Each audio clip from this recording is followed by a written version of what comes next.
دا د خوست ولایت صبرۍ ولسوالۍ ته غځېدلې لار ده.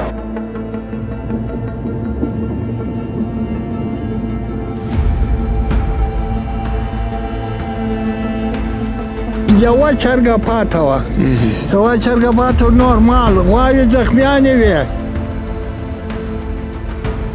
د اندازه نه نښې نښانې اوس دلته ښکارېږي پراته دي. دغه دا باندې به خلک تړل دلته وې.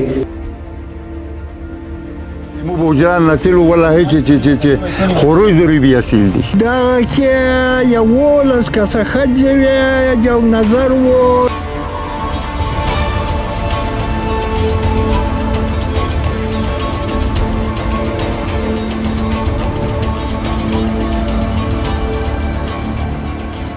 خنجر یې والي وه، په پنجه یې ویشتلې وه. دوی که بمبار پرې کړی وي، که شی ترګټ شوي د موږ ته پاته ونه لګېده. جنګ یې دوی نه شو کړی، دوی په دې مخته و چې دوی ظلم کړی. درېیم کال هغه و ماشل و، اختر ته راغلی و کور ته. مور پلور خو هغه خو یې دیږي که نه. وایي چې احمدشاه به روغوړي، ما ورته وویل چې ویلې څه خبره ده.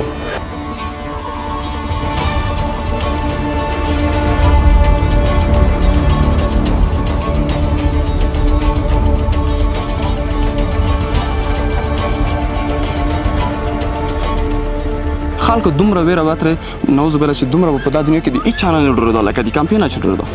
مور مو پرته وه، یو وړیکه ورکه ورسره وړکه شپږ منټه ژوندی و. یعنې دولې دی په نشه کې به هر څه کې چې وي که نه، ته وایې چې اوس د زړه غوړي چې په دغه ځای کې دې ووله.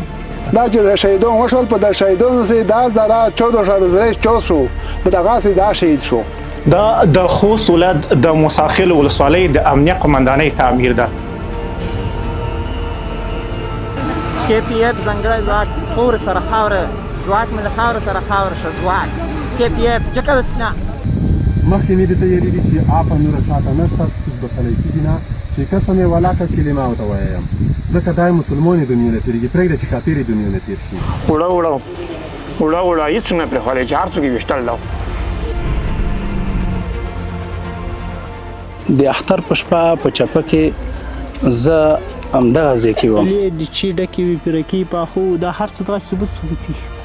نو شپږ کسان وو، داسې پرمختللي وسایل هم نه ورسره، راکټ، پیکا، زړکۍ، دا شیان راسره وو، داسې شیان هم ورسره. زیاتره په چاپو کې په شهادت رسېدلي. داسې شوي دي چاپه یې وهلې دی، کور نه یې راباسلی دی، د کور د غړو په مخ کې په شهادت رسولی.